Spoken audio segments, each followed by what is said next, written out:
Welcome back, everyone. For today's video, we're going to be watching the press conference after game number 10 of the World Championship between Ding and Gukesy, and in a draw. So let's get right to the action and hear what the players have to say. Big think of the game was when you played the move knight to h5. Could you let us understand why this moment was so critical for you? Yeah. Okay. I guess in the opening, I was aware of this bishop e2 idea, but I couldn't remember the exact details. And around this point, I know that knight h5 is one of the common ideas. It's also why white very often with the bishop on f4 goes h3 to not lose this bishop, right? So I thought here knight h5 was maybe possible, and I had to calculate some lines, like for example I was thinking about knight e4 here, and I wanted to go bishop e7, bishop d6, bishop d6. If knight d6 I go queen e7, I think. What did you say? Queen e7. Queen e7? Although Yeah, maybe pretty queen d2 normal. rook d1 now that I see it. No, I mean the big question that I want to hear is did they consider queen c2 or queen e2? Okay, That's the big question. Rook d8, I mean rook d8, rook d1. Which rook? AD1? Just F d1. F rook, of course. And knight f6? Although knight g5, yeah. Knight g5, knight d5, knight f5 is there. Knight e5? No, knight e5, knight f5. Knight e5, is knight a f5 nice wins, trick. yeah. No, I'm just calculating right now. I did not see it. I'll give you the mouse to make the But by the way, fun thing here. It's funny now that there. By the way, here's one funny thing. Now that there's no eval bar, now that there's no bar. Did you just notice how quickly Mauritius got absolutely bodied in this line? Did you just notice how quickly he got bodied by Gukesy in this? Gukesy like showing this very nice tactic. The moment that the bar is off, he's just getting bodied hard. It's just kind of funny to see. No, because like Maurice is making moves as he's trying to make the moves and keep it in the calculation, and then there's just like knight e5, knight f5, boom, and then we're like, okay, here's the mouse. You just do what you want to do. Show your genius. Yeah, knight e5, knight f5 I meant, but maybe. Yeah, maybe he should have gone knight e4, bishop d6. Somehow. No, but knight e4, you play knight f4, knight c5, b6. Yeah, though. but then knight c5. Knight c5, b6. Yeah, I thought like f4, queen c5, bishop d3, not so pleasant for me. Is his mic rook working? c1 I'm not sure I'm first. hearing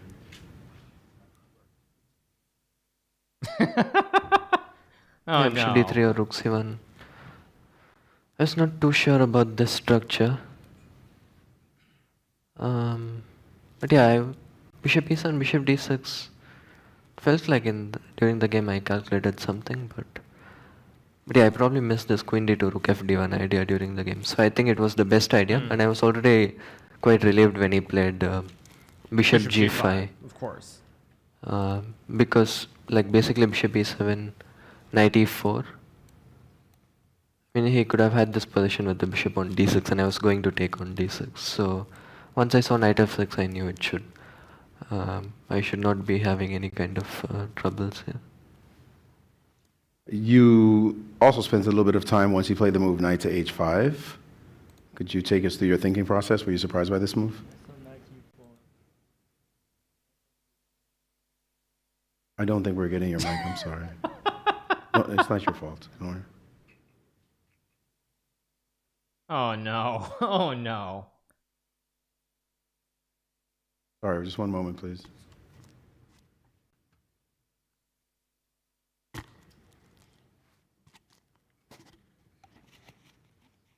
gonna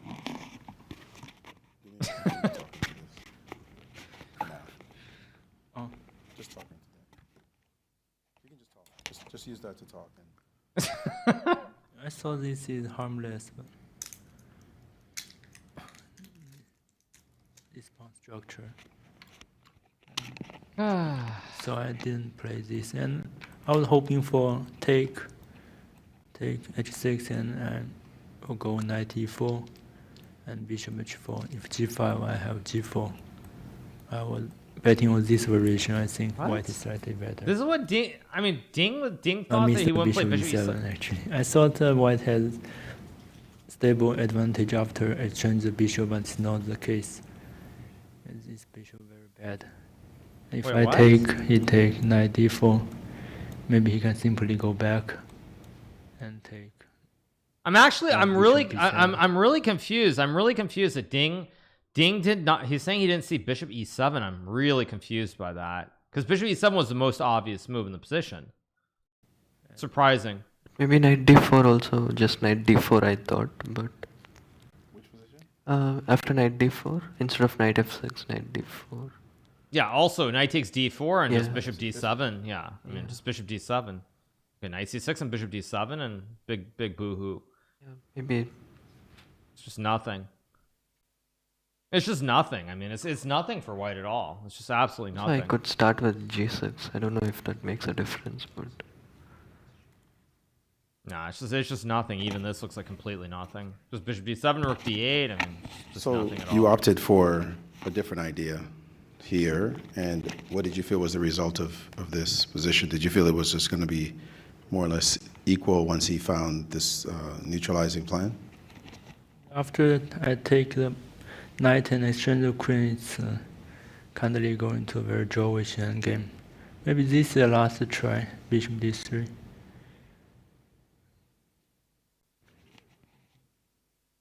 He cannot take on f2. Looks good, but I'm gonna be bishop honest. I'm d7 really and confused. queen d8. I'm really confused. But what is this analysis? I'm actually a little bit confused. Like, I'm really confused by this analysis. Like, this just doesn't make sense to me. I'm a little bit confused. They didn't consider queen c2 or queen e2. And this is winning for me. But this looks very small. I'm actually really confused that they didn't consider queen c2 or queen e2. Is his microphone working now? I'm sorry, it is. Okay.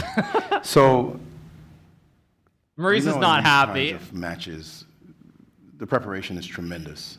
Lot goes into trying to find some kind of small edge for white, or maybe even a more significant edge. How difficult has it been to do so in this match? Sometimes my open stage strategy worked quite well, and today I also prepared a lot. I'm hoping for some advantage out of the opening, and he surprised me with bishop d6, and I thought this might be slight advantage, just a little bit, and yeah, he moved knight h5. What is with this audio? Also was out of my calculation. What is this audio? I need to think. What is this There are audio? many, Jeez. many moves on this position, and I choose the harmless one. Are you satisfied with the way it's going now? Well, let's just be specific about this game. Getting a draw, he had an extra white going into the final 5 games. Satisfied with the result of this draw, this game, that it was a relatively comfortable draw going into the next 4 games? yeah, I mean with black, I mean obviously I'm up for a game with both colors, but with black, I mean to get a solid draw like this, it's obviously a good result. But yeah, I mean it's, as I said, like it doesn't make nowadays white and black color doesn't make a huge difference. So it's just 4 more very interesting games to go.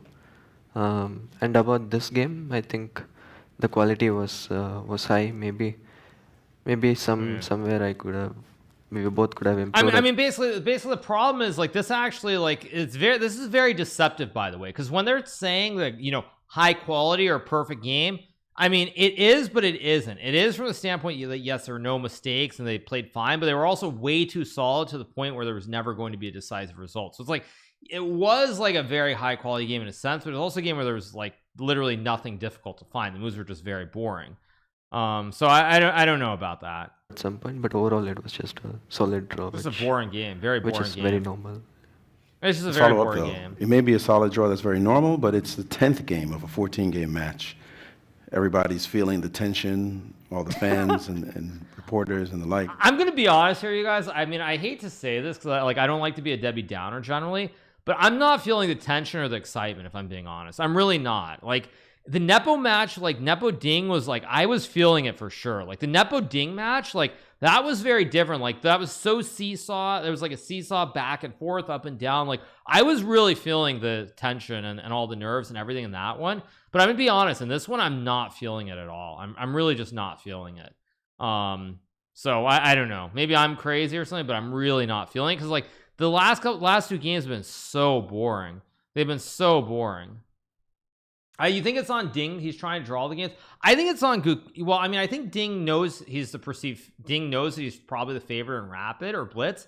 He also knows in classical chess he's had bad results over the last 2 years, so he's probably happy to draw every game. I mean, who wouldn't be happy to be Ding chilling at the end of the day? I mean, of course everyone would be happy to be Ding chilling. So I mean, I don't know how to put it exactly, but I'm not feeling tension. The Nepo Ding match, I was definitely feeling it, but this one I'm not. Let's keep going. How are you feeling knowing that these next 4, it's no longer a 14-game match, it's a 4-game match where any mistake could be disastrous? Yeah. You guys are right, by the way. Obviously By the way, you guys are right. If the game 7 or game 8 were decisive, you're absolutely right. Basically, my view of the match is pretty simple. If Ding doesn't win game 1, he would have probably been struggling in this match, potentially behind by a big margin. He would have been struggling. He would not be able to turtle the way that he's been able to turtle since then. But I think game 1 really changed. It really changed like the whole landscape, or I mean the whole feel for how the match was going to be, because that gave him a lead. So he already, like, even by game 3, he's in the driver's seat. He's even when Gukesy wins game 3, it's already a couple of games down and you have much more confidence. closer and closer, but still the best approach is to play good games. Yeah, I mean that's the only way that like good results can come, and that is what I'm trying to do. Same for you before I open to the press. 4 games left. It's a 4-game match. It's a short run. You've been in matches, close matches. You were in a close match last time. How do you evaluate the tension level of the last 4 games, and how do you manage it? I have some experience playing 4 games match, especially last year when I had some match in Wenzhou and I play against them. Oh my, first of all, this quality of mic is ridiculous, but you know what's better about this? I love how Ding is referring to like a random blitz, or not blitz, but a random match he was playing in China, like a random 4-game match, and he's comparing it to like the world championship. I love that, by the way. That is actually hilarious. That's hilarious how he's literally talking about some random 4-game match he played in China, and it's like, yeah, I mean, the world championship is just the same thing as some random 4-game match. Like, no big deal. It's all the same. Like, the experience level, the tension, it's no big deal. It's all the same. It's pretty funny to hear, actually. Reduced to 4 games, so only 4 games. What are the lessons you draw from Only those 4 matches, or you don't want to say? I usually lose the first game with white pieces, but luckily this time I have black pieces in the first. All right, let's open up to the press, please. First question. Michael Rahal, here as a Deputy Press Officer for FIDE. Question for Ding. Ding Liren, I noticed today a couple of Richard Rapport games in this specific line, so I wanted to know if he influenced your opening choice today in this opening, as he's played this before a couple of times. It was my second idea, yeah, Bishop E4. Yeah. Bishop Could you elaborate a E4. bit more? Hmm? Could you elaborate a bit more on the different ideas you had prepared for this game? Apart from this line, I also prepared the other line. What? Wait, what? Wait, what? Okay, thank you. What? I'm actually a little confused. Wait, I don't understand. I assume that's just an English thing, right? Or I don't understand. I don't understand. Like, this is why you should have an actual translator. I mean, I've already said it 100 times, but like, this is why you should have an actual translator, because again, it's like, it's not really clear. Is he making a joke, or like he doesn't understand the question? Like, it's not really clear what's going on. But what I would say is that what I am surprised by is that Ding didn't just say that this was an idea from Richie, because this is 100, like, you don't even need to be, this isn't rocket science. 100% this was an idea from Richard, just like B3 Bishop A3 was 100% an idea that Rapport came up with. He meant to say oh, you mean to say he deviated as opposed to he prepared the other line. Okay, I understand what you're saying. Yeah, I understand what you're saying. But yes, 100% the knight f3, e3, b3, bishop a3, that was Richie's idea. This was also Richie's idea. So at least two of the ideas are coming directly from Richard Rapport. Harry Shark, Chess Magazine Carl, Germany. My question is to Ding.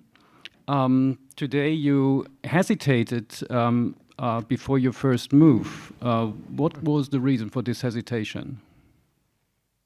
Suddenly I realized it's the same to start with d4 or knight f3, because he will also go if like the previous round, then I can transport to the game by playing d4. What? They are from Chess Base India. One question to both the players. confused. With just 4 games remaining, do you think the value of each move is increasing in each game, and would that impact your risk-taking appetite for the remaining games?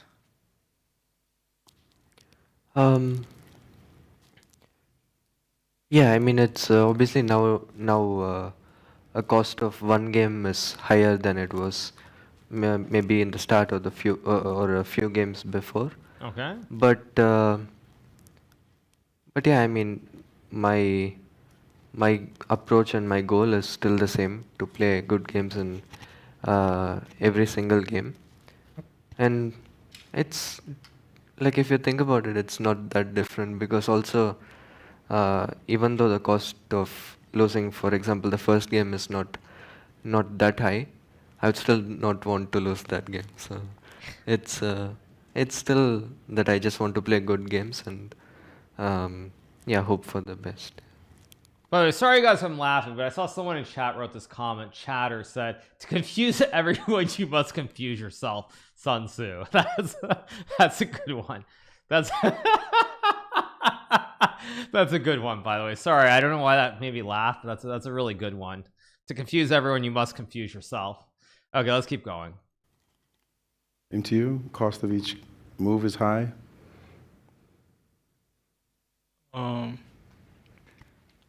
Yes, that means there's not so much room to make mistakes. Every lose will result in a very bad situation. You need to be careful at every move. I'm gonna be honest. I think Ding is actually trolling with a lot of what he's saying. I think he's actually trolling. It's hard for me to believe that, because like sometimes I feel he doesn't answer, but I actually think he's actually trolling. Like I think he's actually trolling. Bad situation.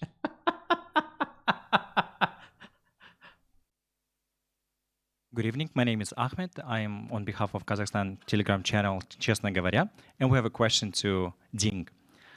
You have already become the first world champion from China and earned enough money. Where do you find your further motivation to play chess?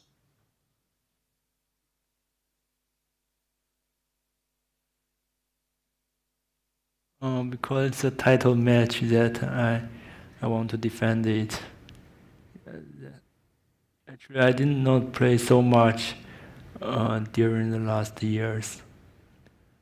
I mean, fun fact, by the way, like just to say, because I think this is well known, like enough money. I mean, it's pretty funny. This shows like the Eastern European thing, because like if you get to the top in Eastern Europe, like Russia or the republics, like yes, there's gonna be a lot of support. But you know, one thing that's a little bit sad is that for the Chinese players, there is not as much support as people would think there is. And you add in the tax, which people mentioned before, like it's not out of this world the way that would be for, say, a Russian if they became world champion, where they're just going to get oodles and oodles of money. It's not quite the same.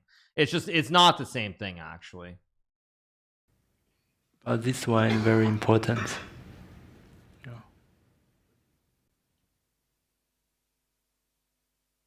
Ding's not a hero. MyClimateChess.com. I've got a question for Grandmaster Gukesy. In pretty much every round, when Ding Liren travels back from the playing hall to the media center or to the press conference here, he's got one of his Grandmaster seconds with you. But you traveled with your father, who has had the benefit of engine analysis. And I'm curious if you've ever asked your father on the ride here about questions about the game or anything, because, you know, he's had the technology access. And so any discussions of chess with you and your father on the way here to the press conference in any of the rounds? I mean, what? Not in too much detail, but if there are some important things. For example, uh, the game that I was winning with black. Yeah, I mean I don't remember the number, but that game he told me. I mean I didn't realize I was also losing at some point. So he told me in this car ride that I mean I could have lost a piece in that crazy game. So yeah, some important details like that, but not in too much detail. Yeah. Do you ever ask him a specific question, or does he offer it, or can you like? He's the first chess player you talk to, so. Yeah, he would be happy to hear that he's a chess player. He's following the games on the phone. I'm sure he understands what's going on. Yeah. I mean, yeah, sometimes if I feel like something I want to know, I ask him, but in general, we don't talk too much about about the game. Yeah. Thanks for letting us know. No, you know, actually, one thing I want to say, you guys, someone points this out in chat. Someone says, game was trash, press conference trash, mics are broken, no tension, no excitement. One thing that I would say is definitely that's what's missing. There is no tension or excitement. Like, I mean, maybe there are, like, definitely the Indian fans are rooting very hard for Gukesy. But I do not feel any excitement at all. Like, unlike the match between Ding and Nepo, I don't really feel any excitement. It definitely feels a lot like it's just like two guys who are playing. It just feels really flat to me. It just doesn't have any it doesn't have any oomph. Like, I mean, I know people are gonna try to drum it up and make it sound like, you know, there's some great tension or something, but it really feels like, it really has this feel like it's just flat. It just doesn't feel like it's exciting at all to me. Like, I don't feel any tension. I feel it's like it's pretty much play the opening, hope you get an advantage. If not, it's a draw, whatever, that's life, just move on. Just, it's missing the juice. There's no juice. Magnus and Fabiano was not flat because the games in the Sveshnikov games were very, very exciting. Anyway, let's keep going. Charlize, on behalf of your fans on FIDE social media, this time from follower Curry Not Curry. What's the most unexpected or surprising thing you've learned about yourself in this championship? I mean, impossibly strange question. There's no good answer. I'm always the first one to arrive.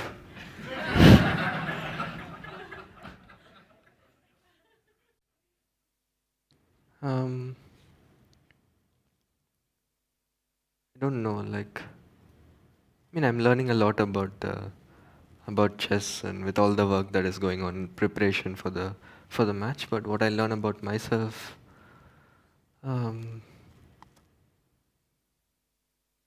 nothing new really, to be honest. Yeah, it's just Hello, very this flat. is Supriya from Bangalore Chess Club. So this question is I for... don't think we're quite hearing you. Hello, this is Supriya from Bangalore Chess Club. So this question is for both the players. Did you anticipate before the start of WCC match that it will be a 5-5 draw by the end of the 10th round? Did you think you'd be tied right now? Another 10 random games, question. 5-5. Another random question. I mean, you can't fault the journalists for asking, but I mean, honestly, the players were not even thinking about this. Like, literally just not even thinking about the match score. You literally take it one game at a time. You focus on the game.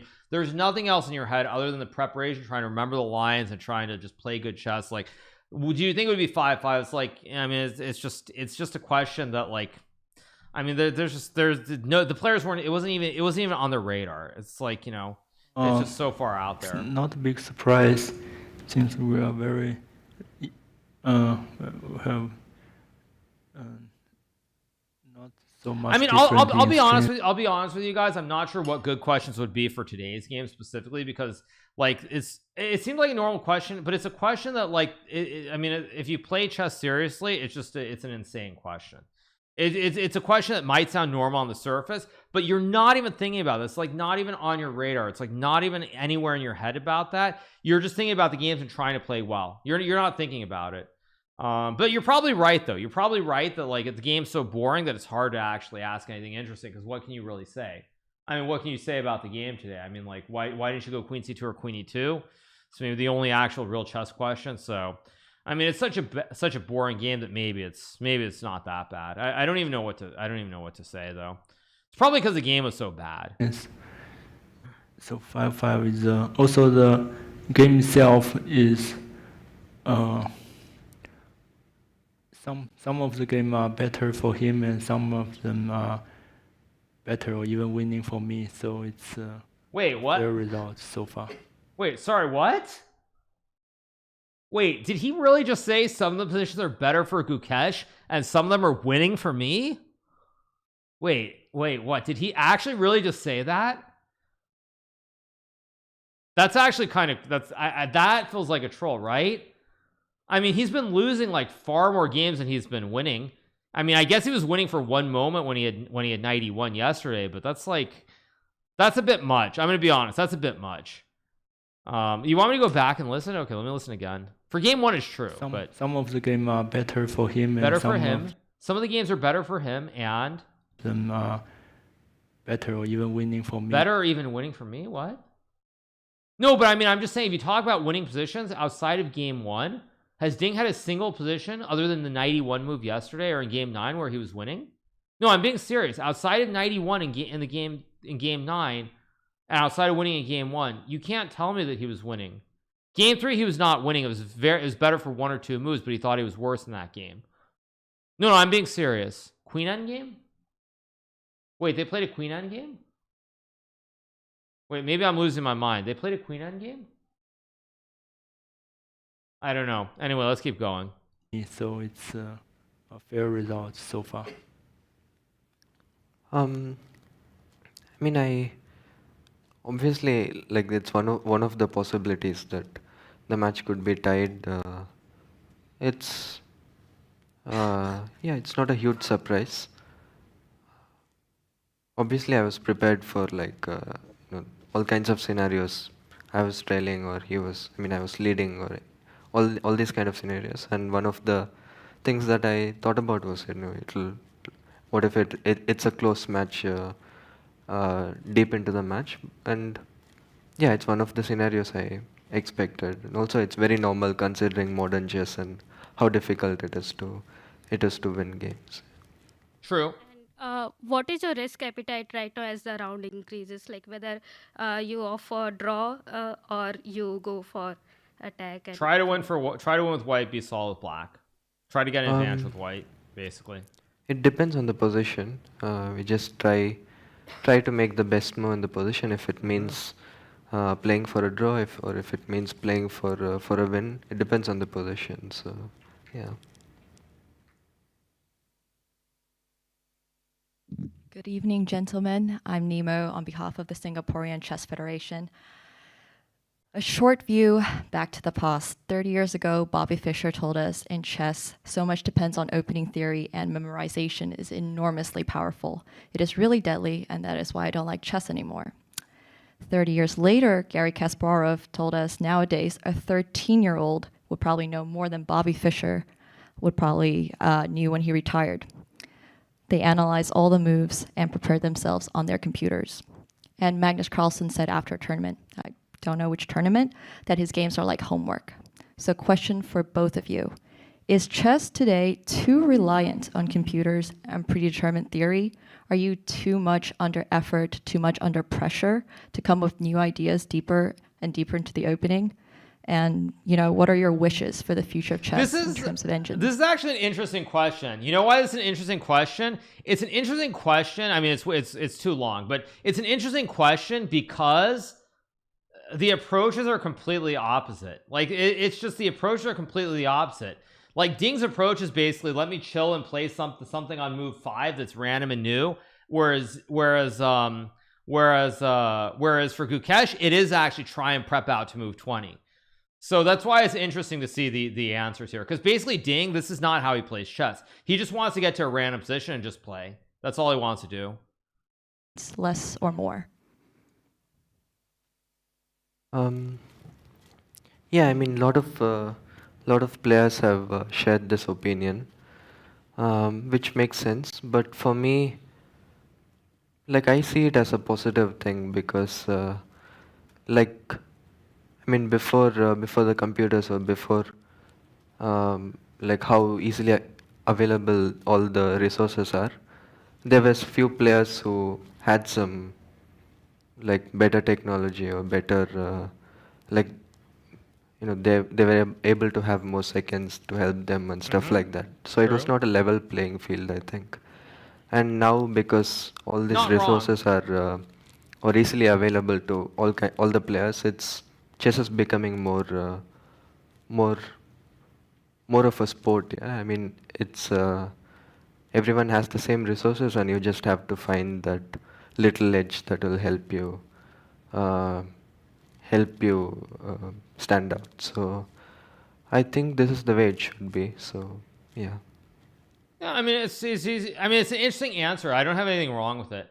I mean, it comes down to basically how you view chess. Whether you view it as like, he's right about the resource that everyone has access, whereas they didn't. Like, if you go back in time, like Gary had a bunch of people working for him. You could also argue like Spassky did back when Fischer beat him, because Spassky had a bunch of people who were working for him. But I mean, it has leveled the playing field. On the flip side, I mean, what I would say, like the argument against what he's saying though, is that when you look at these games, you could make the argument that Ding is not preparing the same way. You can make the argument that Gukesy spent many months preparing, and Ding spent a couple of weeks preparing, if we believe what he said. And if that's the case, it shows how powerful the engines are, that you don't actually have to put in a lot of work. You can be lazy and still be very good if you just use the engines even for minimal amounts. So that would be the counterpoint. But overall, I mean, I think really what it comes down to is like, do people want to play the Berlin? Do people want to play the same boring openings every game, or do they want to be creative? That's all it comes down to. It doesn't come down to anything other than, do people want to play exciting games, or do they want to play Berlin, Petrovs, whatever it is, and just force draws? So it just comes down to a style thing more than anything else when it comes down to people saying these negative things about the openings or prep. Of course, nowadays require a lot of opening preparation. It's aim to get a game, not a theoretical draw. But the game was decided many times in the middle game or even in the end game, not just finished out of the opening. Still, the real strength matters when coming to after the opening. Also, even if you get nothing in the opening, if you can play like the engine, play with the most accurate way, you may also beat your opponent. No, I mean the problem with the question is that basically it just comes down to one thing. Do the players want to play very boring chess, or do they want to play exciting openings? If the players want to play exciting openings, theory, preparation, none of that is actually a problem. But when the players want to make boring forced draws with either color, that's when it becomes very unpleasant. But if the players want to be creative and play everything under the sun like Arjun does, then there's no issue whatsoever with prep. It's only when the players want to start playing the force lines that lead to draws that it's very tough to deal with. So yeah, I mean, what Ding says is good. I mean, I agree with it. Sometimes that's all. It just comes down to the players. Do they want to be creative or not? That's all it comes down Engines to. are not taking over. Got it. Thanks.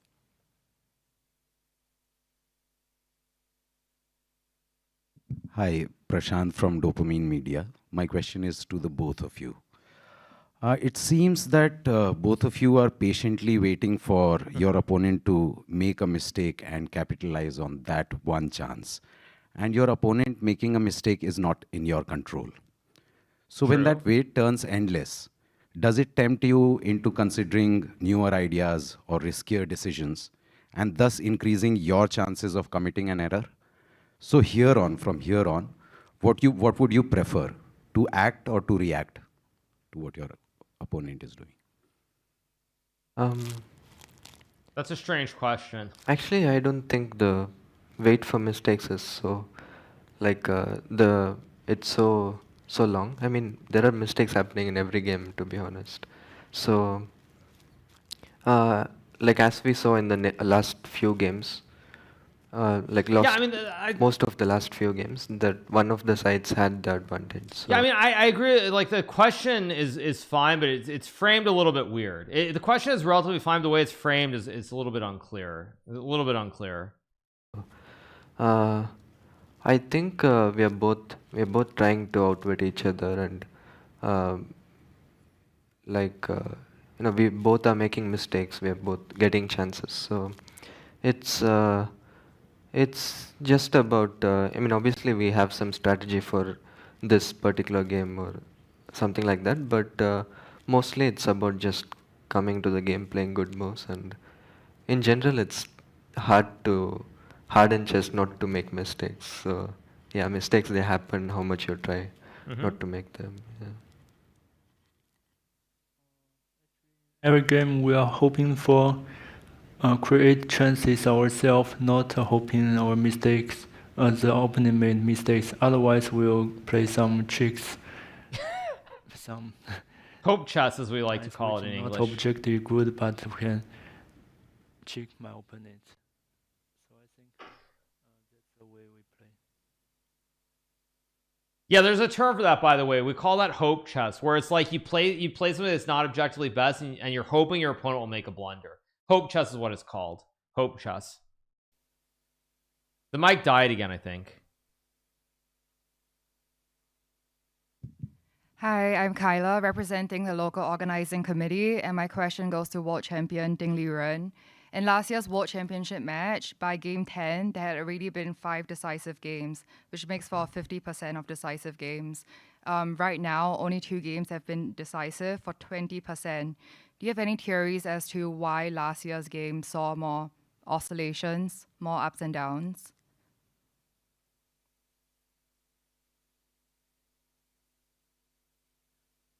Yeah, last year, yes, there are many decisive games. Many wins with white pieces, and yes, with white pieces, the player plays extremely well and provokes mistakes from the opponents.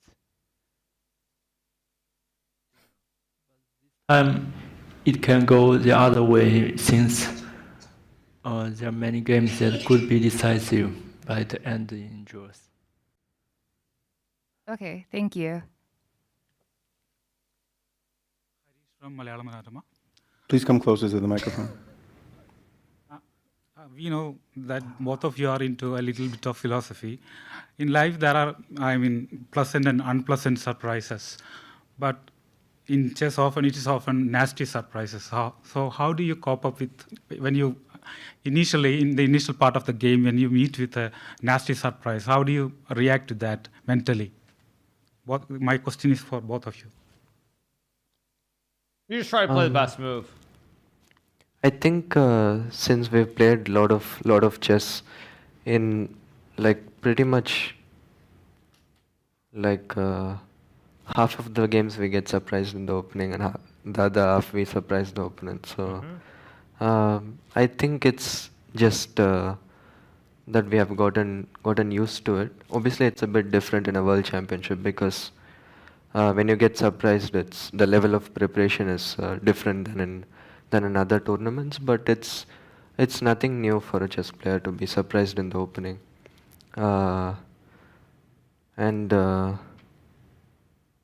yeah, I guess it's just that we learn to deal with it with experience. Getting surprised at my last games shows I try to think and try to figure out what's going on in this position and try to find the best answers. But this time, maybe I should have think for more time when he played knight h5. Yeah. A few more questions? Hello, Abhinav from US Chess. I have a question for both grandmasters. One of the joys of watching the youngest ever challenger is that it's exciting to see a top player come into his own. But the most interesting part is that compared to past world championships, you have relatively limited experience against each other, only a few classical games. What have you learned about your opponent that makes them distinct from other top players, given your extensive experience at the top? Reasonable question. Reasonable question. This, by the way, this is a question that if they had more time to think about, they'd probably have a good answer. Like, this is a pretty solid question, but I think on the fly, it's going to be pretty hard to answer if I had to guess. It's a good question. My opponent is very young and can be said a newcomer to the top tournaments. So his rating progress is extremely quick in recent years. So, But in the past few encounters, I had very good results against him. But we can see this time he It's been a improved his long throw interview, by the a way. little bit. Or a long press conference, I should say. Yeah, I guess us not having played too many games before this match is because of my age. I mean, I got into the elite like just a couple of years back. So, but yeah, I mean, the two classical games that we played, I was also a bit younger and weaker at that time. So now I think I've improved a bit. And what I learned about Ding from this match, it's that he's just a very strong player. Yeah. Thank you both. Hello, everyone. Anastasia Karlovich for Grand Chess Tour and St. Louis Chess Club social media.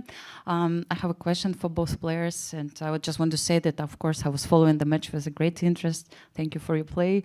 And my question is, what are the biggest challenges you faced so far after 10 games, over the board and off the board? Off the board. Biggest challenge over the board, I guess. They're gonna make some joke about the food or something, I bet, for off the board.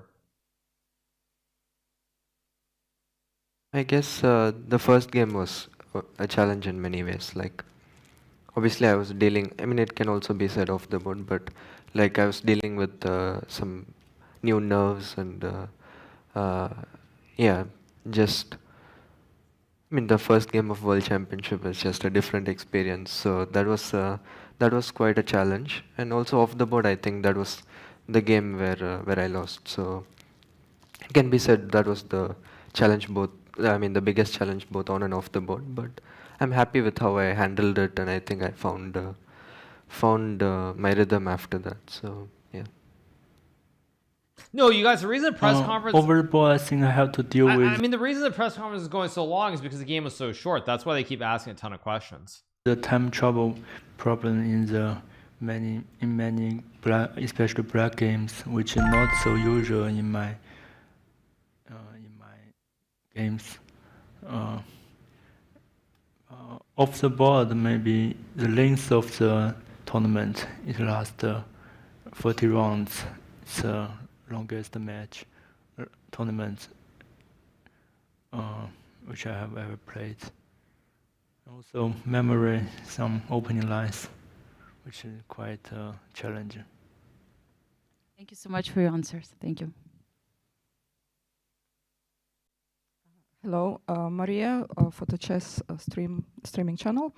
The question might seem a bit silly for strong players out there on the internet, but it's very interesting for me and a lot of weaker players. Nowadays, as many times already said, the preparation with computer is so important, and we all spend so much with ChessBase and learning the lines. But it's an interesting fact that actually, Gukesh, you said many times in the interviews that you are much more maybe a classic approach player. You prefer discussions and maybe working with the physical board, that you don't spend so much on playing chess on the internet and spending time with computers, while Ding is the opposite. Even 10 years ago, he was throwing these enormously long lines with computer preparation and was working with computer already so much ahead of the rest of the field. Could you please tell how much time during the match and coming into the match you spend working with computer, and how much on the physical board? And do you play practice games against your seconds on the board, or do you prefer to work with computer? Thank you. Maybe Dean can start. Yes, I think it's a useful way to practice or to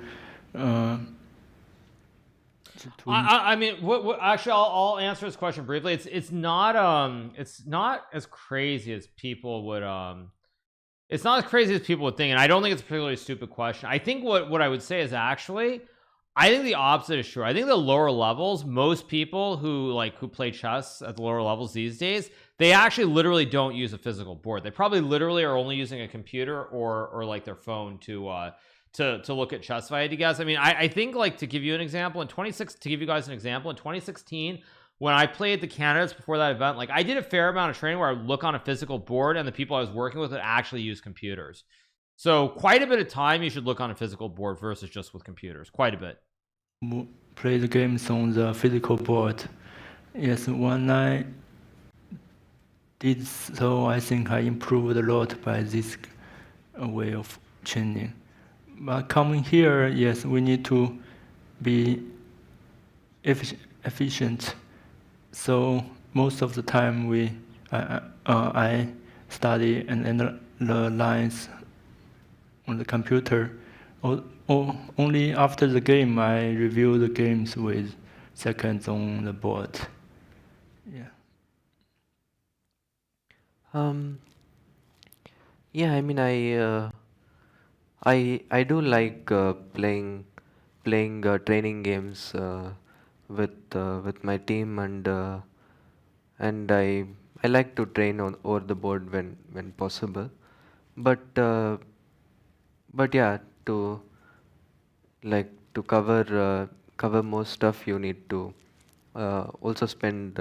I mean, it's not easy to put back the position each time once you go through a line on the board. So most of the time I spend on computers, but whenever possible or whenever I feel like it, I do like to use the chessboard. Okay. I hope they're done with questions. It's been way If too the players long. may indulge me, one last question. Okay, here we go. It Final often one. happens that you have people in your camp who are there calming you down, maybe making jokes and the like. Is it ever a situation for you that you have to calm other people down? Like, is anybody, you handle the pressure quite well. Is anybody in your camp freaking out a little bit and maybe a little nervous and you have to say, relax, everything is okay? I think they are more close to the truth of the position. They can have the engines with the help, so they are more certain of what's going on the game. So yeah, they knew what's going on. So they have the answers.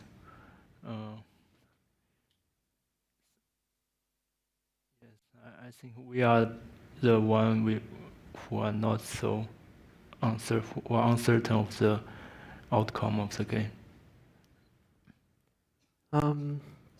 In general, I don't freak out a lot, so I manage to remain calm. But obviously, when I'm feeling some kind of emotions, my team is there to support me, and yeah, I'm also sure for the team, watching the game and having no control of how the game will go, and also knowing how the position is, it'll be quite stressful. But I think they're doing quite well. All right, thanks for that. Well, that concludes the post-game press conference. Game 11 is tomorrow at the same time, 5 p.m. in Singapore. Everyone have a good night. Yeah, I mean, that was pretty boring, you guys. But I mean, it kind of goes to show just how boring the game was as well. I mean, just not really a whole lot to talk about there. So, Hikaru, just a random question, but do the players understand they're being watched by so many people on streams and are kind of shouldering responsibility to promote chess, perhaps subconsciously trying to make the interview interesting? The players, you mean? I don't think the players are trying to make the press conference interesting. I mean, the honest truth is, and I've said this 100 times before, so I'll say it one last time, is that chess is a very boring game fundamentally. Like, there are many ways that we try to make it more sexy, make it more exciting, but fundamentally, when the players are playing a match, they're focused on the match and it's extremely boring. That's just the nature, and that's why, like, I think there's a very fine line, like when you try to talk about chess and making it bigger, between professional chess and chess as entertainment. And I think that if we look at chess, if you're trying to make it more exciting in the bigger long-term sort of picture, you have to lean more into the entertainment. Classical professional chess is always going to be around, make no mistake, but I'm skeptical that you can grow it as it currently stands the way that it is. Because I mean, they're trying to ask the questions, but it's something that I'm going to honestly say, like, if I were not playing chess at all, I would not be very excited by it. So it is what it is. I don't think the players really, I mean, they're just answering the best they can, because a lot of questions are just not, they're just difficult to answer, frankly, without giving away too much. So it is what it is, but that's going to do it. So I hope you guys enjoyed this press conference after game number 10 between Ding and Gukesy ended in a draw. If you're not already subscribed to the channel, make sure that you smash that subscribe button below, and we'll be back with another press conference after game number 11, as well as a recap and everything else. So I hope you guys enjoyed it, and I'll see you guys soon. Have a good one. Bye.